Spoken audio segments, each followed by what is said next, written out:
Okay, so we are fortunate today to have a presentation from Arlene Huhn. She's with the Alzheimer's Society of Alberta and Northwest Territories. So I'll pass it over to her shortly, and then after we'll return. We have just a few resources to share, and then just a reminder that our next meeting is June 25th, same time at 9:30, and then we'll have a presentation at that meeting from 2 and 1 Alberta. I will stop sharing, Arlene, and let you do that.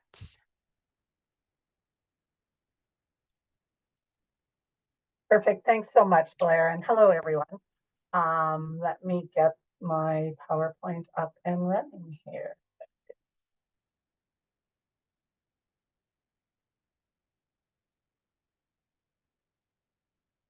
And if you can just let me know if you see it.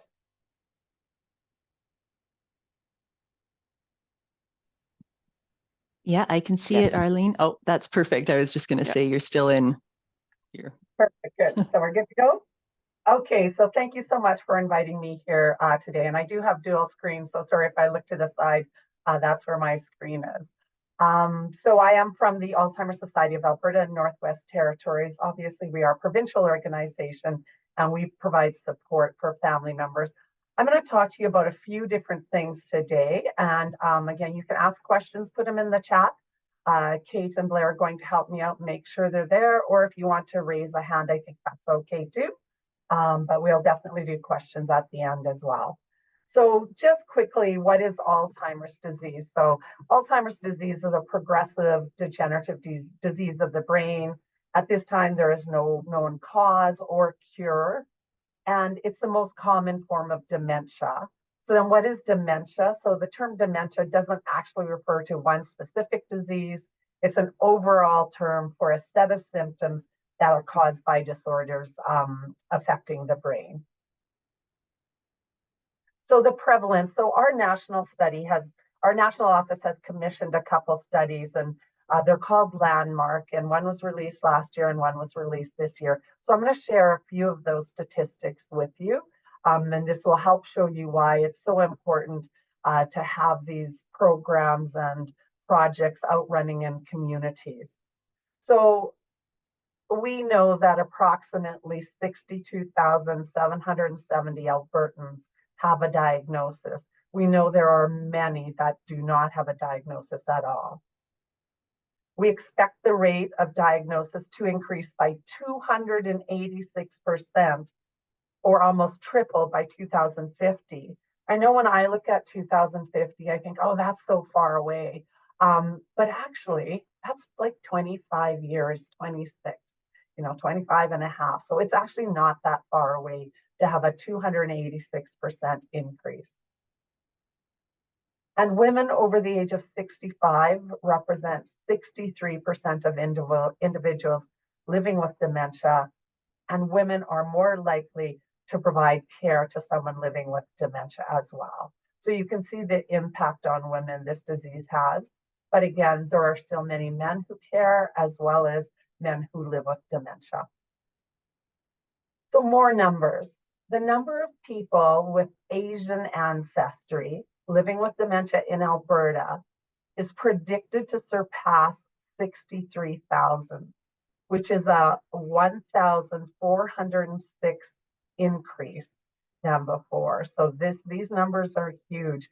Think about in your community who's there. The number of people with African ancestry living with dementia in Alberta is predicted to surpass approximately 3,300, and that's an 829% increase. The number of people with Latin, Central, and South American ancestry living with dementia in Alberta is predicted to surpass about 2,500, and that's a 642% increase. And the number of Indigenous people living with dementia in Alberta is expected to surpass over 4,500, and that is a 281% increase.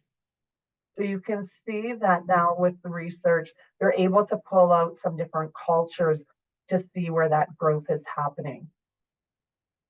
So what are the costs? So the annual cost of caring for dementia in Canada, direct and indirect. So direct is really think healthcare. Indirect are care partners, social programs, and that's $10.4 billion. And in Alberta, that number is 1.2 billion. So I'm going to talk now, kind of giving you the stats. I'm going to talk a little bit about dementia itself and what that is. Like we gave you the definition earlier. We like to think of this as an umbrella term. So dementia is the umbrella term, and there are different types of dementia. I guarantee if you Google these stats with percentages, you will find 100 other numbers that could fall in here. So we just use one of the care of the elderly docs in the city's numbers. So, but again, knowing that these aren't hard numbers, they float all the time. So Alzheimer's disease makes about 60 to 70%. And that's why people always get confused with which it is dementia or Alzheimer's disease, which is kind of that umbrella term. Vascular dementia. Sorry, I see my slides split the words. It's really bothering me. Vascular dementia is 5%. A mixed dementia is 10%. So when I started with the society many years ago, we thought mixed dementia at that time, they just talked about mixed dementia being Alzheimer's and vascular. Now they're actually talking about mixed dementia being any person who has two or more different types of dementia. So it's no longer predominantly just Alzheimer's and vascular dementia. Lewy body makes up about 15%, frontal temporal 5%, and there are many, many other types of other dementias out there. So the important thing is dementia is the umbrella term. There are different types of dementia underneath that. So I'm just going to quickly go over the warning signs. I know many of you on here and many of you probably know this, but I know some people are running new projects, so I just want to make sure. So memory loss that affects day-to-day function. So we all have some memory loss. We can't remember that person's name. We met a week ago, things like that. But this is a memory loss that affects their ability to function day to day. There's loss of initiative. So you'll see people who used to kind of get up and go and get lots of things done. They're going to stop doing that. We can see changes in personality, problems with language, difficulty performing familiar tasks, impaired judgment, misplacing things, problems with abstract thinking, disorientation to time and place, and change in mood and actions. So any of these types of signs that someone may see could indicate a dementia, and we would encourage people obviously to seek medical assessment at this point. So I'm just going to be today only be able to give you some really quick tips on how to help support someone living with dementia. So one of the big things is don't correct, connect. And we say that simply because we in our bigger society, we tend to correct people a lot. If I said, oh my gosh, you guys, if I was talking about the hockey game and then I said, I can't believe it's Wednesday, and someone would say, oh, it's only Tuesday. And we do those things to be helpful. And that would help me if I thought it was a different day. But we really need to think about someone living with dementia, and they have a belief and we start to try to correct it. So our kind of response to families and to anybody running programs is we don't need to really correct them, but let's try to give a good connection. Let's talk to them. If they come up and talk about the hockey game, then let's just talk about the hockey game, whether they think it happened last week, last night, or 5 days ago. So just connect with the person, be where they are at that time. So people living with dementia don't actually necessarily live in the past. How families report it is that, like, sometimes in the morning they're kind of in the present, and by the evening they're kind of thinking they're later on when we used to live at a different place. Our point, though, it doesn't matter where they kind of think they are at that time, just try to be with them at that point and not bring them back to what you believe your reality is. We believe really strongly in making sure people living with dementia have a voice. So we want everyone living with dementia to have a voice, to be able to say how they feel, to say what they want. allow them to have some choice in life. Often what happens is when people get a diagnosis, they feel like there's a label, which, as we know, causes stigma. And often we take away some of their choices.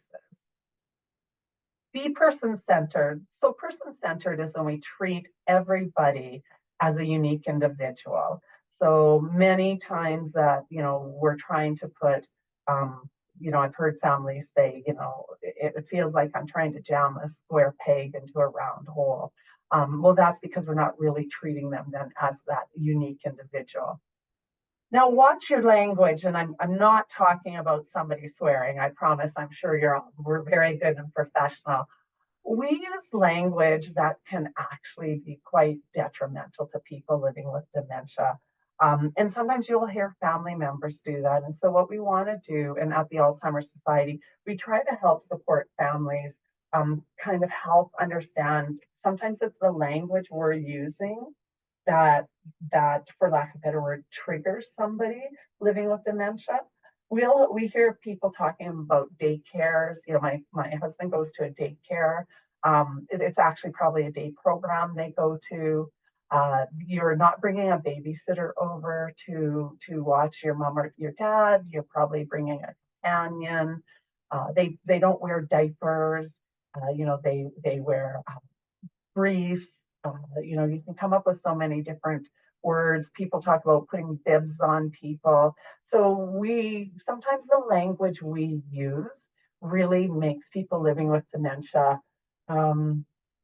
feel not appreciated. And sometimes when people are said things about them and to them, they can get upset and angry at that. So again, when we say watch your language, that's kind of what we're talking about. Think how they must be feeling too. So someone's been told that they have a disease where there's no cure and we don't even know what causes it. We can't tell them there's no medication that will cure this disease.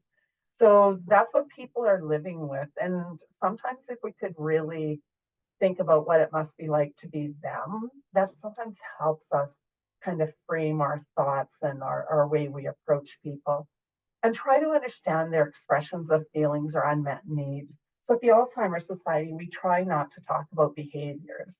And the reason is that's a very labeling term. I would, and maybe I'm wrong, but my guess is probably everyone on this meeting, or hopefully at least 75% of us, have slammed the door sometime when we're upset or raised our voice or did something. Most of us wouldn't say, well, that's my behavior. Because that's a very, as I said, a labeling term. And really, so we like to think for people living with dementia, when they express themselves, they're either expressing a feeling that they can't name, just like we sometimes do if we slam a door, or it could be an expression of an unmet need. So if you're struggling to bring out words, but you have to go to the bathroom so bad and nobody's listening to you, then they might push people. They might look angry. But what we're trying to say, and this kind of ties into think how they must be feeling. So we really want to understand their expressions of feelings or unmet needs. So if we kind of did some of these things, people living with dementia could probably live well in our community. And it's actually easier for the care partners as well. So what does the Alzheimer's Society do and how do we connect with all of you? So at the Alzheimer's Society, we provide education and support programs. One of our programs is called First Link Connection, and First Link and then First Link Connection.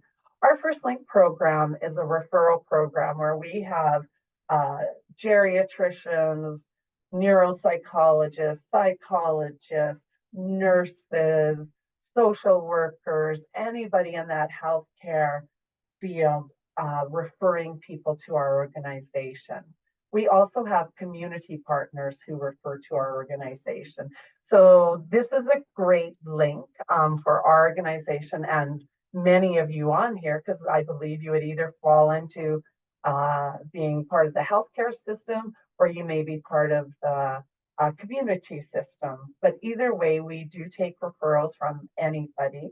And then that allows, it kind of takes the burden off of family members to having to reach out, or a person living with dementia. You can refer either. And then what it does is we reach out to them and we provide them different types of support and resources depending what they're looking for. So our First Link program is an information session, and it kind of gets everybody on the same page.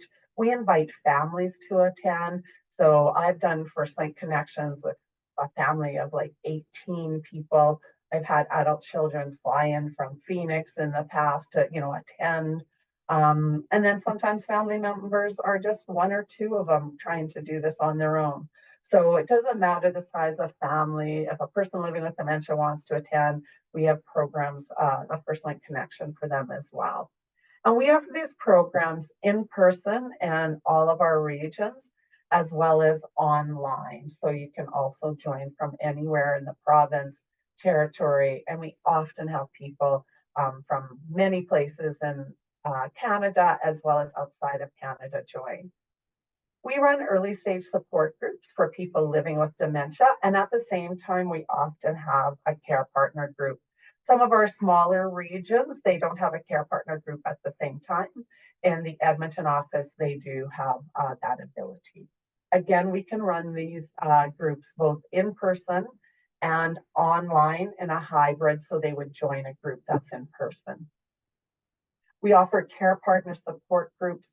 So just a quick word about the word care partner. It's just the word the Alzheimer's Society here in Alberta uses to refer to. Obvious other words that are very common are care and caregiver. So just so everybody knows who we're talking about.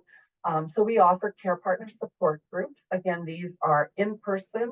We offer them around our province and territory. And we also offer these programs online and in hybrid.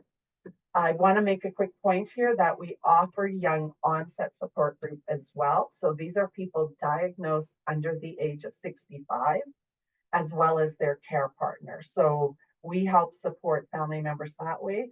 We also, with the young onset group, we have just a family support group as well. And that means we have some parents who are supporting their adult child who's living with young onset. And we also have teenagers and younger adults. So we have a specific group for the family members who are supporting someone living with young onset, as well as the spouses, as well as the people living with dementia. We offer a Seeds of Hope education series. And so in these series, they're kind of broken up by the stages, not that people truly are just ever in one stage. But we have an early stage program, we have a middle stage, a late, and end of life. And with this, we bring in professional speakers to talk about a specific topic that family members in those stages and people living with dementia can attend. Again, this is offered in person and hybrid. We used to have a platform called Assant Cafe. No one knew what Assant was, and it was a bit confusing to people. So we knew what Assant was. It's the Alzheimer's Society of Alberta and Northwest Territories. So we've now changed that platform to a new name, and it's called Help for Dementia. On Help for Dementia, we have a recorded Seeds of Hope series. It's where we host our live webinars, and we also have different resources online at that platform.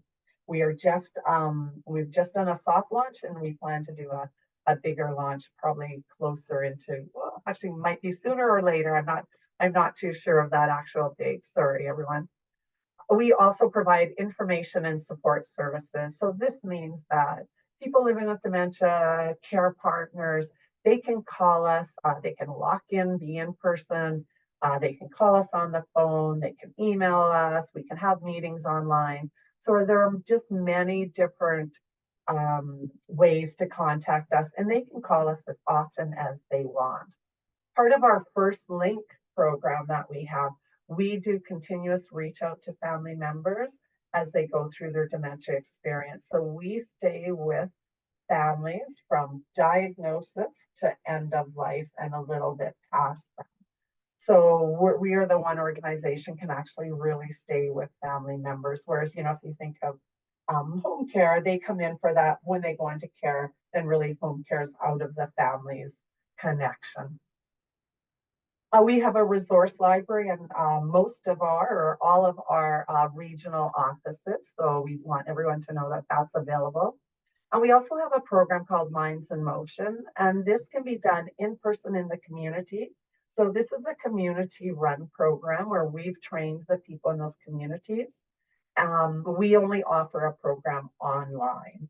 So those are the difference. And Minds in Motion is a program that's both for the person living with dementia and the care partner. Studies have shown that if someone has a person living with dementia in their life, they often struggle to go do some form of recreation, which then almost makes the care partner need to stay at home as well and not get out. So it's a program the two can enjoy together. Many families tell us how fun it is. So they do about 45 to 50 minutes of exercise, and then they do about 45 to 50 minutes of cognitive stimulation. Families say, oh, we just play a ton of games and it's so much fun. And they do well for a few days after that. So that's another program. And so for anybody who's on those new projects that have recently been started, if you don't have a support group in your area and you'd like to get one started, please definitely reach out to me. We would love to help you do that. If you're interested in starting a Minds in Motion, know that any of you can call us for any type of information and support. And because all of you obviously fall within all of our regions, we would love to, if you have any needs or support needed, you could just let us know. I know I'm sitting on the Westview project still and really happy to sit there. It's a great project that they're doing. And I guess it'd probably actually be more of a program. So I want to share a little bit about brain health. People always ask us, well, if there's such an increase in incidence of dementia, is there anything we can do to protect it ourselves? Some scientists use the word protection. Some say we don't know that it's protective, but we know that it's good for you. So, and we talk about it as brain health, and brain health actually includes many things. So, being socially active. So, all of the programs that are created for people living with dementia in your community in any form will help them stay socially active. And with that, we know people do much better. It's also really good for care partners because they also need to keep that social activity up. We know protecting your head is good brain health. So if you're a cyclist, if you skateboard, if you rollerblade, anything, skating out on the ice, any of those, please make sure you're protecting your head, car seat, belt in your vehicle. Being physically active, just increasing your physical activity a little bit more has been shown to be really good for you. Making healthy food choices, knowing your numbers. And so those numbers are things like your blood pressure, cholesterol, pulse, all of those types of numbers, but you should know them and work with your family physician.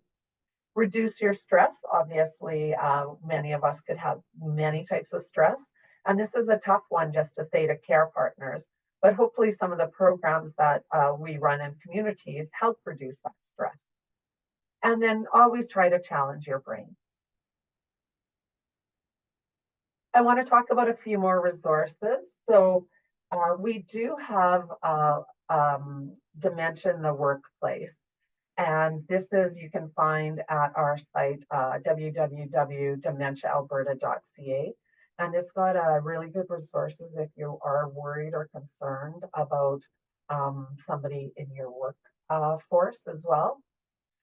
Besides that, this is our Help for Dementia platform that I mentioned.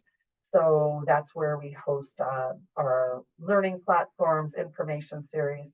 And then the little blue writing in the bottom is we do have a podcast. And so we have many people coming on talking about cognitive connections, conversations, and dementia. So again, if you're starting a new program and you would like us to potentially consider you for being on our podcast, please just shoot me an email and we can have a bigger chat about this. Now, I'm not here to fundraise, I promise. What I am here to do is to talk about a couple of things.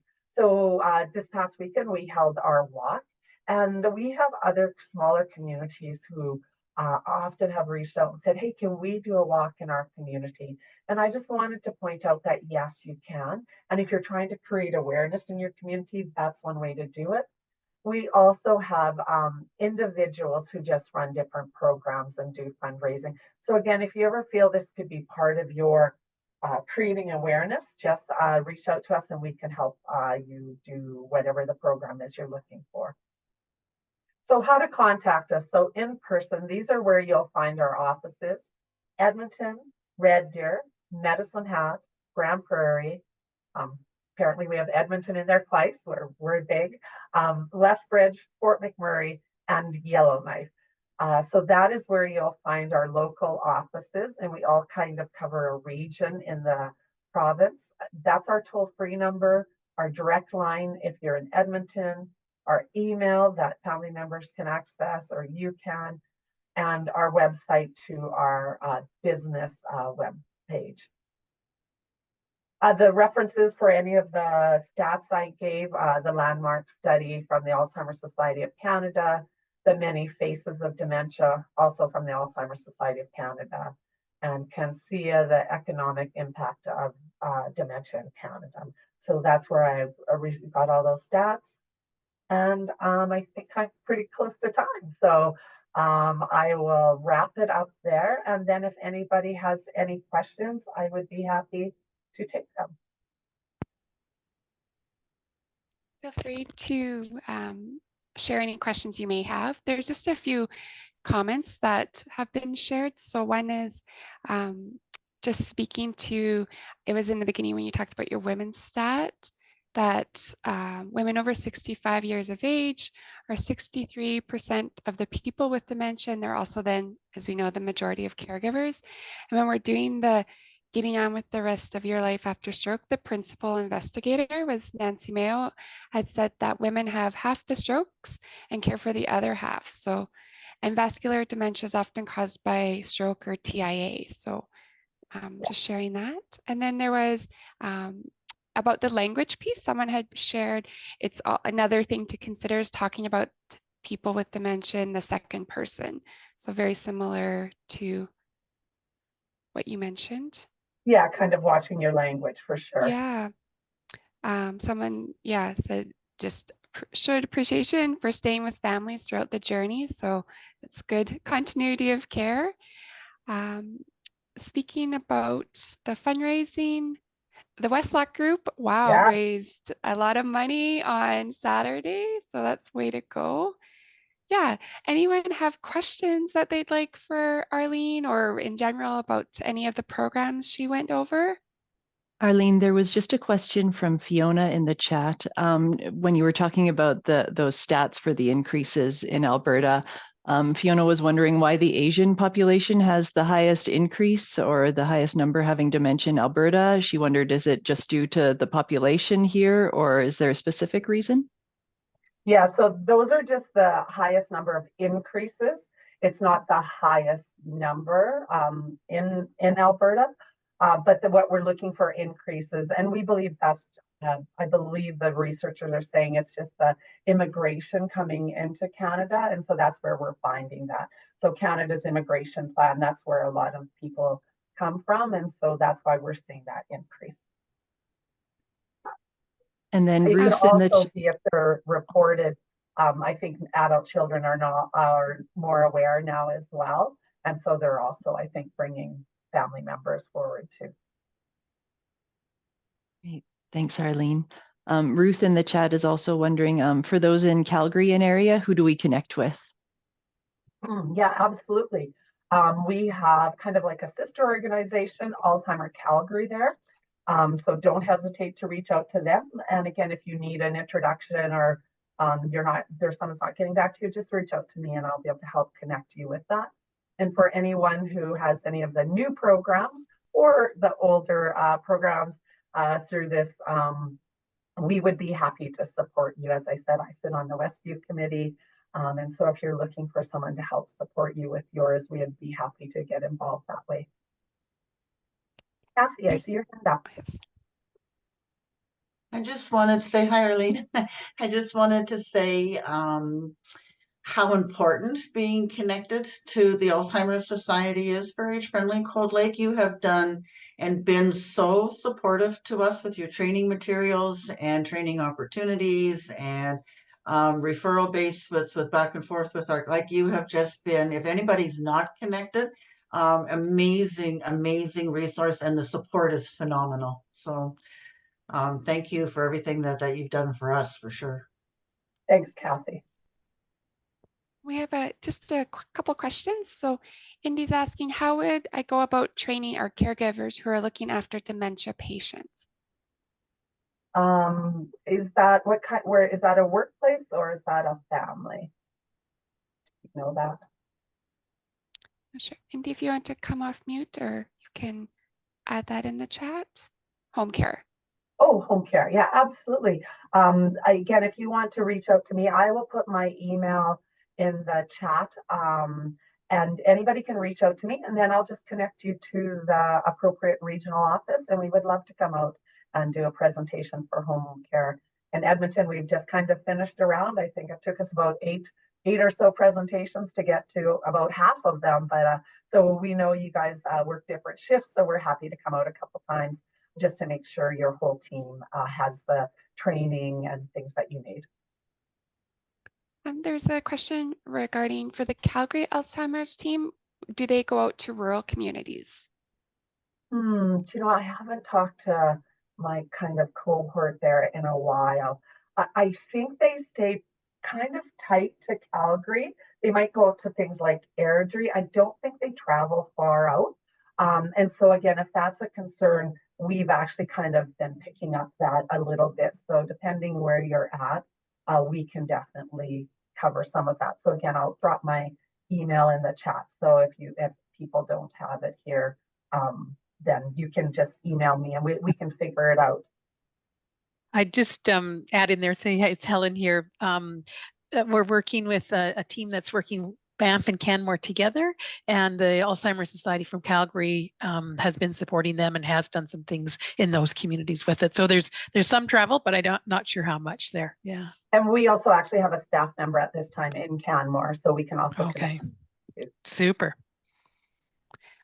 There's Tracy shared. There's an Eventbrite opportunity for young caregivers for ages 18 to 25. The link is in there.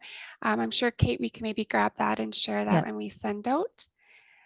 A lot of the thanks. Another question would be, what would you suggest health providers across the health system regarding connect in with the society? Should they be referring patients and or care partners directly to you?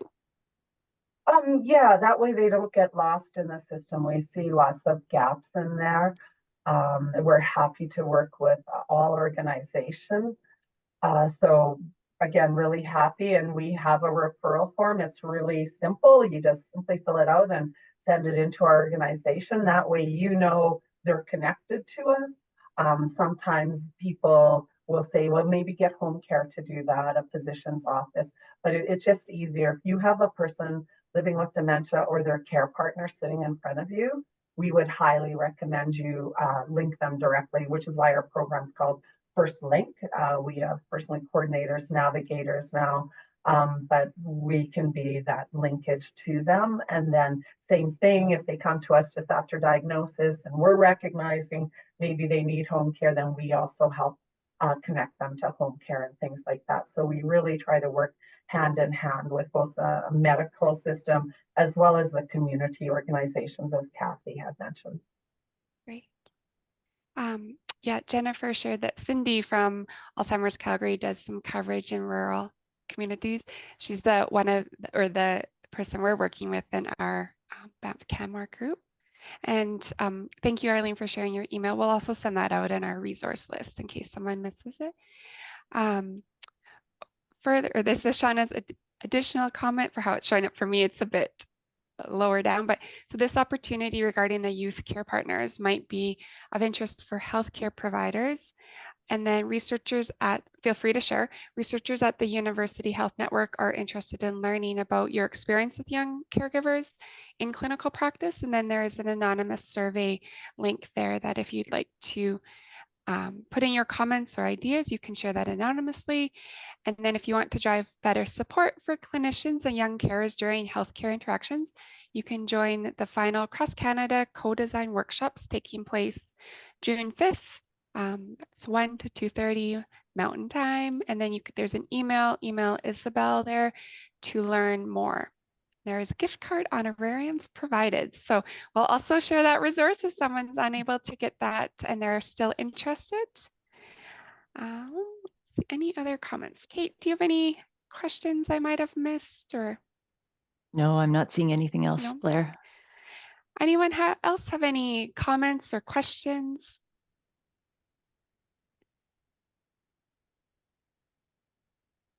Or everything was already answered in the presentations. No.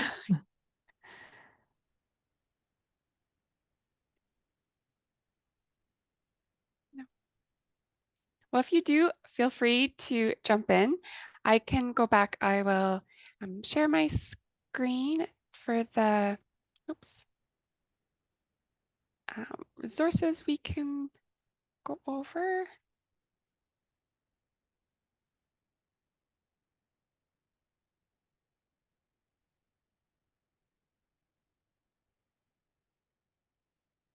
Is that showing up? Yes, okay.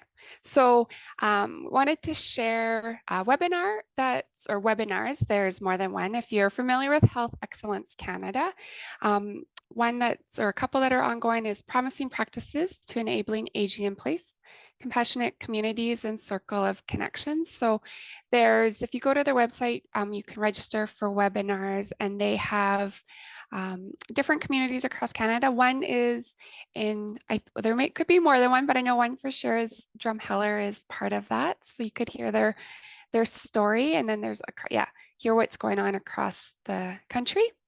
Another resource wanted to share was just a grant opportunity through Alberta Blue Cross called Built Together.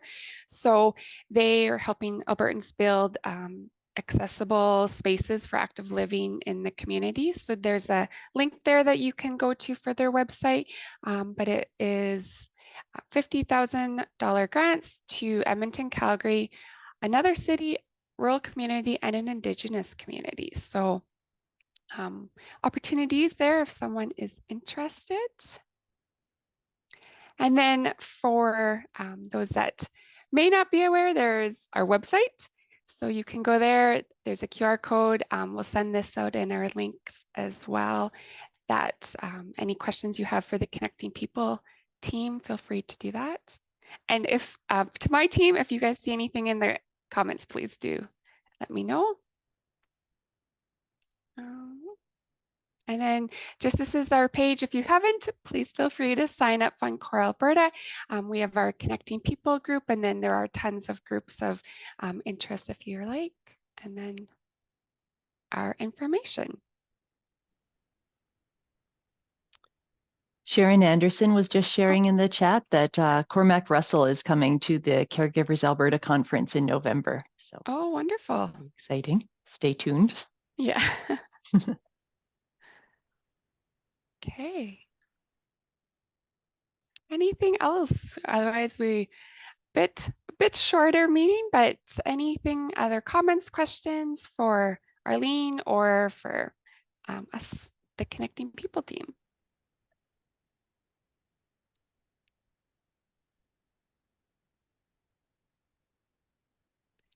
If not, well, feel free to jump off and get back to everyone's busy day. We appreciate your time and questions and all that has been. Sorry, I do see one.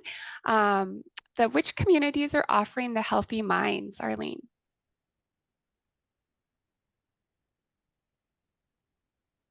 I'm not sure if I'll remember them all. Sorry, Minds in Motion, she clarified. Yeah, I'll tell you where we have trained people. We've someone trained in Lethbridge, Medicine Hat.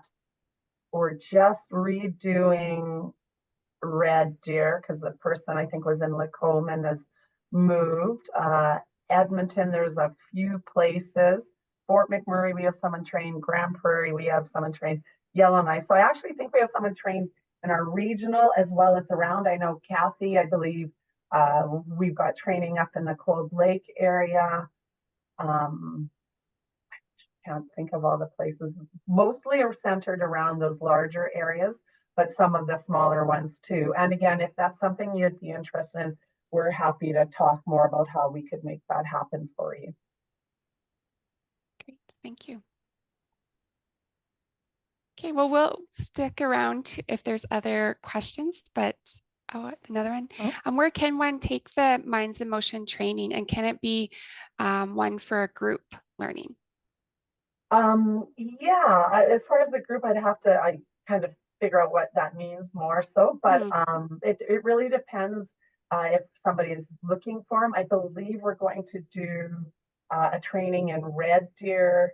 I want to say maybe August, I think is where we decided. We were looking at June and then I think we've moved it. So again, send me a quick note and I can connect you to my colleague who oversees that program and she can help you out with all of your questions.